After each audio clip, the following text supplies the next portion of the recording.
कि बहुत सारे लोग इमाम हुसैन का गम मनाते हैं कि उनकी शहादत हो गई करबला में, उनके बच्चे शहीद हो गए और उनका पूरा ख़ानदान जिस आजमाइश में मुब्तला था। ये सब बयान करने के बाद रोते हैं, धोते हैं, सब कुछ गम फितरी बात है, जो भी सुनेगा उसको गम होता है।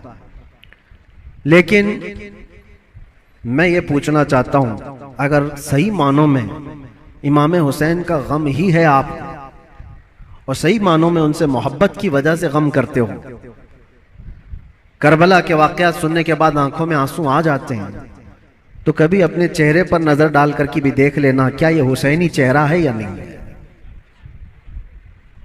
गम हुसैन का तो है, चेहरा हुसैन का क्यों नहीं है। बड़ी बात है मेरे अजीज, तुम्हारे कहने में और करने में फर्क नहीं होना चाहिए। जिस चीज की मोहब्बत का दावा कर रहे हो वह हुसैन आजम रसूलुल्लाह की शरीयत और रसूलुल्लाह की सुन्नत बचाने के लिए अपने बच्चों का खून भी कुर्बान कर दिया। और आज हमारे बच्चे, हमारे नौजवान दिन भर न जाने कौन से ऐश में मुब्तला रहते हैं, नशा की जिंदगी, ताश के पत्तों में, शराब की बोतलों में। क्या ये जवानी आपको इसलिए दी गई है? हुसैन आजम का जिक्र सुनने वाला कभी ऐसा नहीं कर सकता कि उसकी नशे से दोस्ती हो, कभी नहीं हो सकता। कभी याद करो कि 3 दिन के भूखे और प्यासे सब्र के उस पहाड़ को। एक बात मैं आपको बता दूं, हमारे बच्चे की उंगली में भी अगर चोट आ जाए ना तो बेकरारी बढ़ जाती है। मैंने देखा है, मेरा 1 साल का बेटा, दरवाजे में उंगली उसकी फंस गई थी, उंगली कट गई थी, तो लेकर दौड़े डॉक्टर के पास। डॉक्टर जब सुई से टाके लगा रहा था, बच्चा चीख मार रहा था, चिल्ला रहा था। और सच बताऊं, मजबूत दिल होने के बावजूद भी हमारे पैर कांप रहे थे। बार बार ये दिल कर रहा था कि बच्चे को थाम लूं। डॉक्टर और नर्स हमें आने से मना कर रहे थे, आप दूर खड़े रहिए, इलाज कर रहे हैं। उंगली के टाके देखा नहीं जाते हमसे अपने बच्चे के। वो इमाम हुसैन 6 महीने के बच्चे को लेकर जब यजीदियों के सामने आए, सिर्फ पानी के एक कतरे के लिए, और उन यजीदियों ने दूर से तीर चलाकर इमाम हुसैन के बच्चे को शहीद कर दिया।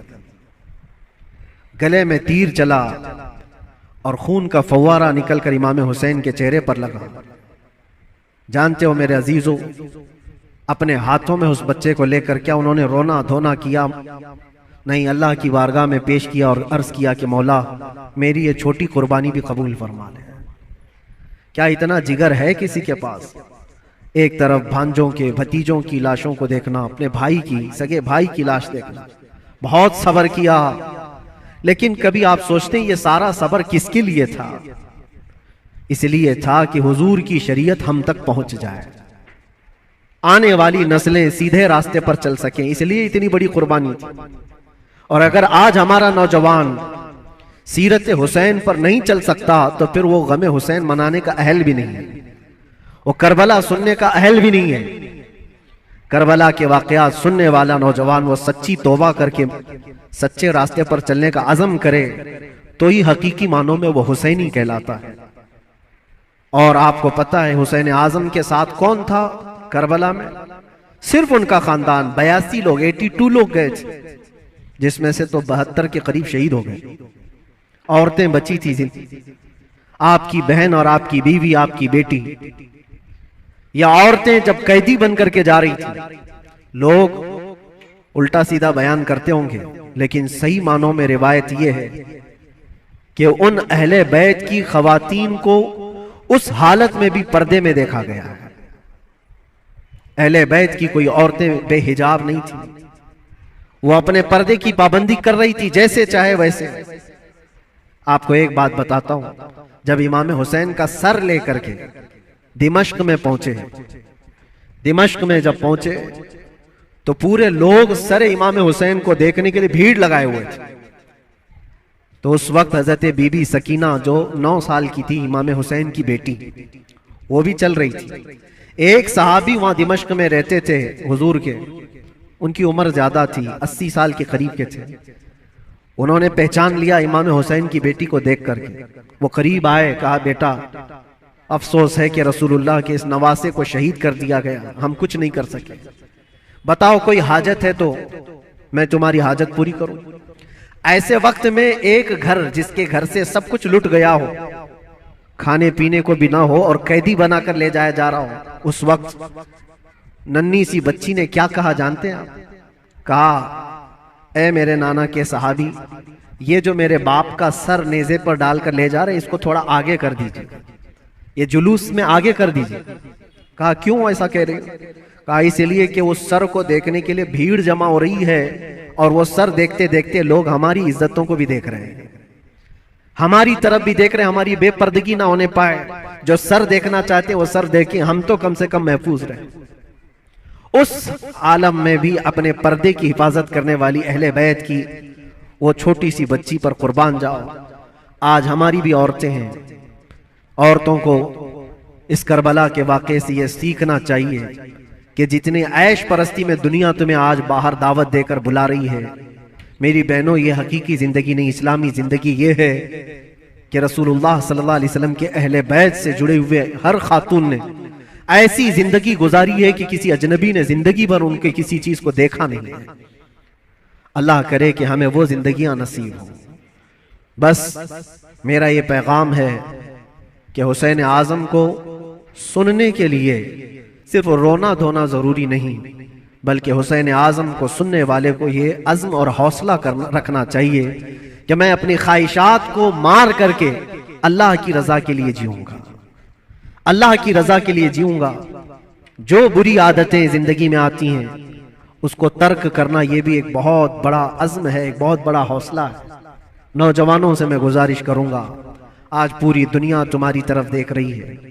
आज जानते हैं हमारी कौम को क्या क्या इल्जामात हैं कि नशा तुम्हारे यहाँ बिकता है, नशा तुम करते हो, झूठ तुम बोलते हो, चोरियां तुम्हारे मोहल्ले में हो रही हैं, बहुत सारी आवारगियां। ये सब बातें क्यों आई तुम्हारे अंदर? रसूलुल्लाह सल्लल्लाहु तआला अलैहि वसल्लम के खानदान से मोहब्बत करने वाले, अहले बैत से मोहब्बत करने वाले अपने मुआशरे में ऐसे तो नहीं रह सकते। जिस रसूल ने कहा सफाई आधा ईमान है, आज हमारे मोहल्लों में सफाई नहीं। बात सिर्फ यही है कि सिर्फ जुबान से हुसैन हुसैन कह लेने का नाम हुसैनी नहीं होता, हुसैनी नहीं होता। अपने अमल से यह साबित करके दिखाओ कि हम हुसैनी किरदार रखते हैं, यजीद से आज भी नफरत रखते हैं।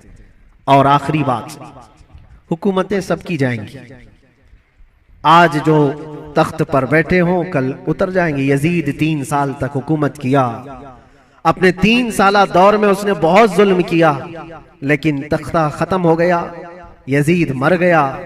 मुझे बताओ आज पूरी कायनात में झंडा यजीद का लहराता है या हुसैन का लहराता है?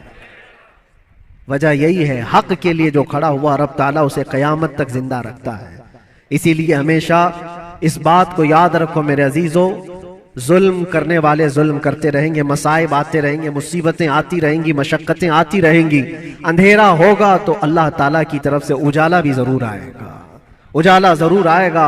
अल्लाह तबारक व तआला हक के साथ हमेशा कायम रहने की तौफीक अता फरमाए। बस मैं आज इतनी नसीहत पर अपनी गुफ्तगू खत्म करता हूँ और दुआ के लिए मैं हाजिर आया था। दुआ करता हूँ, मेरा एक छोटा सा ये मैसेज था, इसलिए कि मैं एक चीज आपको ये भी बता दूं कि मैं आपकी इसी जामा मस्जिद का इमाम भी रह चुका हूं अल्हम्दुलिल्लाह। हमारे बच्चे यहाँ पर हैं, हमारे बरसों से सुनने वाले सामाईन यहाँ पर मौजूद हैं। हो सकता है कुछ लोगों के लिए नया होगा, लेकिन चूंकि 15 साल गुजर गए तो 15 साल में बहुत सारे मामलात भी गुजर जाते हैं। कुछ लोगों ने हमारी इमेज को, हमारी छवि को बहुत बिगाड़ करके पेश किया गया है। ये आएंगे तो हलचल मच जाएगी, ऐसा होगा, वैसा होगा, भड़काऊ होगा। मेरे अजीजों, एक बात याद रखो, जो हुसैन आजम से ताल्लुक रखता है वो कभी भी आतंक से ताल्लुक नहीं रख सकता, उसका कोई ताल्लुक नहीं होगा। हाँ, जो यजीदी होगा वो यजीद के किरदार के साथ जुल्म कर सकता है, लेकिन हुसैन आजम के किरदार को सीने से लगाने वाला वो अपने ऊपर मुसीबतों के पहाड़ उठा तो लेगा, लेकिन फसाद और फितना मचाने की कभी कोशिश नहीं करेगा। अल्हम्दुलिल्लाह आज मैं ये आपके सामने इसलिए इजहार के साथ कह रहा हूं कि हमारा मकसद किसी भी जगह पर फितना फसाद फैलाना नहीं है, लॉ एंड ऑर्डर को खराब करना नहीं है। हम अपने जुबान से जो भी बात अर्ज करते हैं वो हक के लिए बात अर्ज करते हैं, नौजवानों की इस्लाह के लिए करते हैं। यहां पर बड़े लोग गवाह होंगे इसी मस्जिद के वो बच्चे जो 24 घंटे नशे में रहते थे, अल्हम्दुलिल्लाह 60 से ज्यादा नौजवान मेरे साथ इसी मस्जिद में एहतिकाफ पे भी बैठे थे, जानते होंगे पुराने लोग। और अब तो बच्चे बड़े भी हो गए और यहां तक कि मस्जिद की कमेटी में भी आ गए। बहुत सारे लोग, बचपना होगा, जवानी आएगी, बुढ़ापा भी होगा। पहले के लोग भी यहां पर जो मुझे जानते हैं, हमारा एक ही मकसद होता है, एक ही मकसद है। वो मकसद क्या है कि मोहम्मद से वफा तूने तो हम तेरे हैं। ये जहां चीज है क्या, लौह कलम तेरे हैं। बिगड़े हुए रास्ते तुम्हें वहां से निकाल कर लाना, उस रास्ते पर तुम्हें कायम रखना जो रास्ता तुम्हें सीधे इस मस्जिद से लेकर मदीने तक पहुंचा देता हो, ताजदारे मदीना सल्लल्लाहु अलैहि वसल्लम के कदमों तक पहुंचाता हो, उस रास्ते पर तुम्हें लाकर खड़ा करना। बस ये हमारा मकसद है। बाकी किसी को जोश दिलाना, किसी को उकसाना, किसी को फितना और फसाद में लाना कभी हमने पहले ना किया था और ना ही करना है। हाँ, अगर किसी को ऐसा लगता हो तो ये उनकी खाम ख्याली है। बस हम तो ये कहेंगे, या रसूल अल्लाह, तेरे गुलामों का नक्शे कदम है राह खुदा, वो क्या बहक सके जो ये सिर्फ चिराग लेके चले, वो क्या बहक सके जो ये सुराग लेके चले। बस आखिरी मैसेज यही है कि मोहम्मद से वफा तूने तो हम तेरे हैं। ये जहां चीज है क्या, लौह कलम तेरे हैं। जिंदगी तुम्हारी अपनी नहीं है, ये अल्लाह के रसूल के लिए दी हुई जिंदगी है। मेरे मुर्शिद गिरामी हुजूर ताजुश शरिया बदरुत तरीका रहमतुल्लाह तआला अलैह ये कह करके गए, जिंदगी ये नहीं किसी के लिए, जिंदगी है नबी की, नबी के लिए। ना समझ मरते हैं जिंदगी के लिए, जीना मरना है सब कुछ नबी के लिए। लब्बैक या रसूल अल्लाह, लब्बैक या रसूल अल्लाह, लब्बैक या रसूल अल्लाह। व आखिरु दावाना अल्हम्दुलिल्लाहि रब्बिल आलमीन। फिर किसी मौके पर इंशाअल्लाहुल अज़ीज़ आपके यहाँ हाजिर आएंगे, जो भी मामलात होंगे सबको क्लियर करके इंशाअल्लाहुल अज़ीज़ आपके सामने बयान करेंगे। अस्सलामु अलैकुम व रहमतुल्लाहि व बरकातहू।